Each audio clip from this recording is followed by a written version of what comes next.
जियो financial के ऊपर अब बहुत सारे सवाल उठने लगे हैं। क्या ये शेयर 310 320 के लेवल पर फंस चुका है? कुछ लोग का तो मानना है ये शेयर बहुत ही जल्द 300 के नीचे भी जा सकता है। कुछ लोग तो ऐसे भी है जिनका मानना है कि ये शेयर 250 के लेवल को बहुत ही जल्द टच करने वाला है, क्योंकि ये फाइनेंशियली भले ही स्ट्रांग है लेकिन इनका कोई भी बिजनेस हमें अच्छा मॉडल देखने को नहीं मिल रहा। तो ऐसे बहुत सारे सवाल हैं जो बहुत सारे इन्वेस्टर, बहुत छोटे-छोटे इन्वेस्टर के मन में अब उठने लगा है, जिस कारण से जियो फाइनेंशियल पे भी प्रेशर काफ़ी ज़्यादा बढ़ने लगा है। हम बात करने वाले इस वीडियो में और समझने वाले हैं इसके पीछे रीज़न्स क्या है, क्यों शेयर बार-बार फँसा हुआ है और क्या-क्या डिफ़िकल्टीज़ देखने को मिल रही है जियो फाइनेंशियल में, जिस कारण से इनके रिज़ल्ट अच्छे होने के बावजूद भी ये शेयर्स में हमें तेज़ी देखने को नहीं मिल रहा है। कुछ अच्छे न्यूज़ भी हमें देखने को मिल रहा है और कुछ बहुत सारे बैड न्यूज़ भी है जो जियो फाइनेंशियल के लिए देखने को मिल रहा है। उन सारी चीज़ों के ऊपर हम बात करने वाले हैं, तो वीडियो को आप एंड तक ज़रूर बने रहिएगा। तो चलिए दोस्तों, वीडियो को जल्दी से स्टार्ट करते हैं। उससे पहले hello everyone, welcome back to your channel Money pump.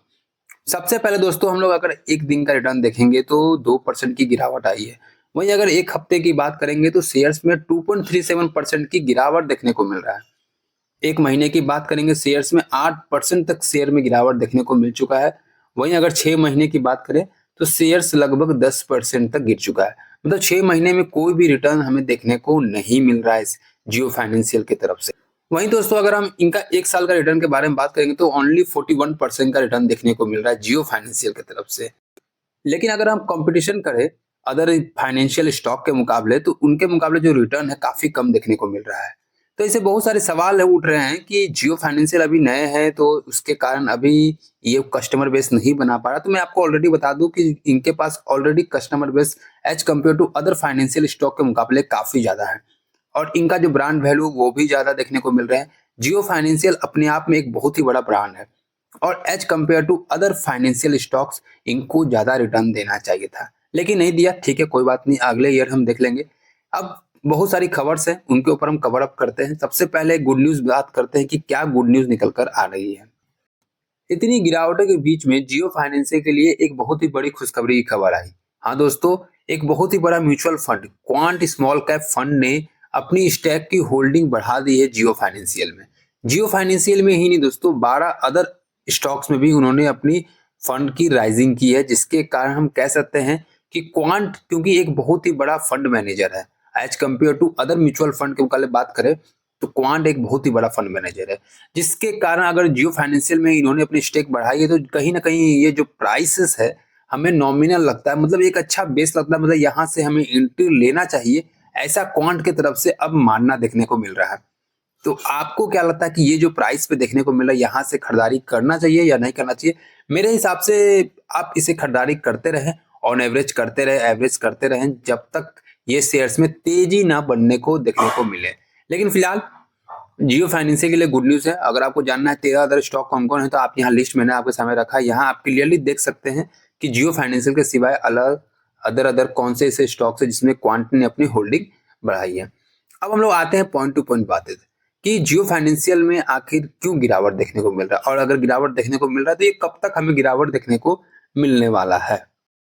Recently काफी महीनों से जियो फाइनेंशियल काफी बड़े हेडलाइंस में देखने को मिला है, लेकिन तब पर भी क्यों ये जियो फाइनेंशियल सर्विसेज का जो प्राइस है वो हमें बढ़ता हुआ देखने को नहीं मिल रहा है।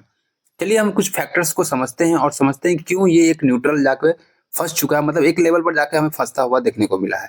सबसे पहला पॉइंट है, कुछ पॉइंट्स है उसे समझते हैं, उसके अनुसार हम लोग एनालिसिस करेंगे जियो फाइनेंशियल को। पहला पॉइंट है, competition in the financial sector is fierce with established player and new entrant vying for market share. Financial sector का जो कंपटीशन है वो लगातार बढ़ रहा है और क्योंकि जियो फाइनेंशियल का मेन बिजनेस ही एक फाइनेंशियल है, इसलिए इनके ऊपर प्रेशर काफी ज्यादा बढ़ चुका है और जो नए नए कंपनियां जो लॉन्च हो रही है वो काफी अच्छे प्राइसेस में लोन्स प्रोवाइड करवा रही है, फाइनेंशियल सुविधा दे रही है, जिसके कारण लोगों को जरूरी नहीं पड़ रहा है कि जियो फाइनेंशियल से ही हम जाके उनका यूज करें। अदर बहुत सारी ऐसी कंपनीज है जो लो इंटरेस्ट पे लोन्स प्रोवाइड करवा रही है, क्योंकि फाइनेंशियल सेक्टर का जो मेन बिजनेस है वो लोन ही होता है। ऑब्वियसली हम लोग को वही यूज ही ज्यादा होता है, लेकिन जियो फाइनेंशियल इसलिए इनके ऊपर प्रेशर काफी बढ़ चुका है। दूसरा पॉइंट है, let's talk about market sentiment. जिस तरह से मार्केट सेंटीमेंट देखने को मिल रहा है पूरे ऑल ओवर वर्ल्ड में, इकोनॉमिक को लेकर काफी ज्यादा थोड़ा नेगेटिव सेंटीमेंट है, इस कारण से फाइनेंशियल सेक्टर में भी हमें गिरावट देखने को मिल रहा है। तो ये एक दूसरा जो है मेजर पॉइंट है।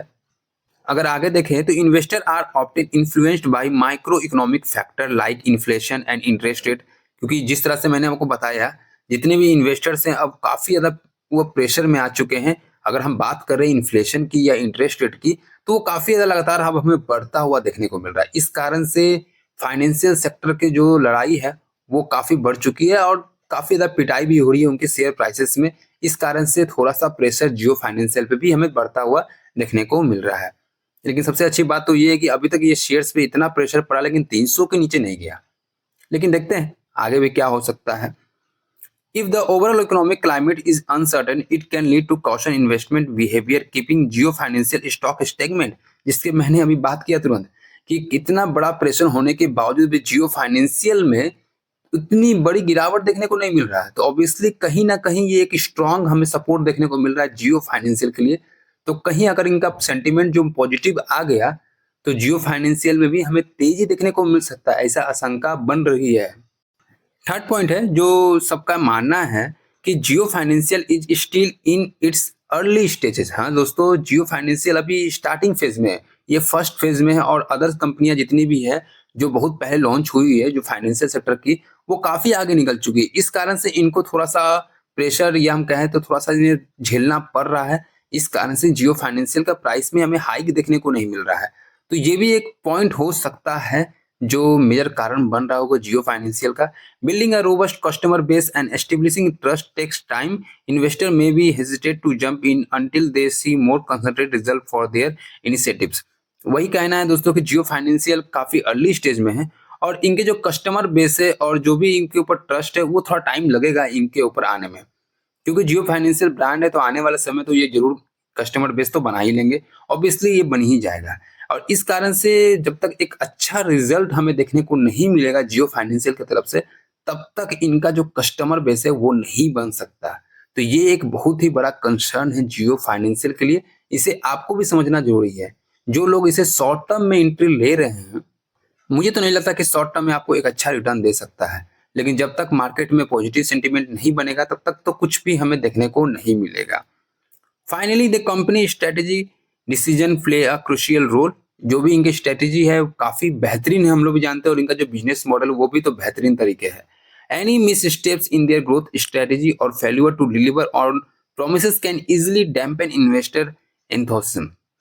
तो आप समझ सकते हैं कोई भी अगर गलत इन्होंने डिसीजन लिया तो जियो फाइनेंशियल का जो अर्ली स्टेज है वो फाइनल स्टेज में बन सकता है।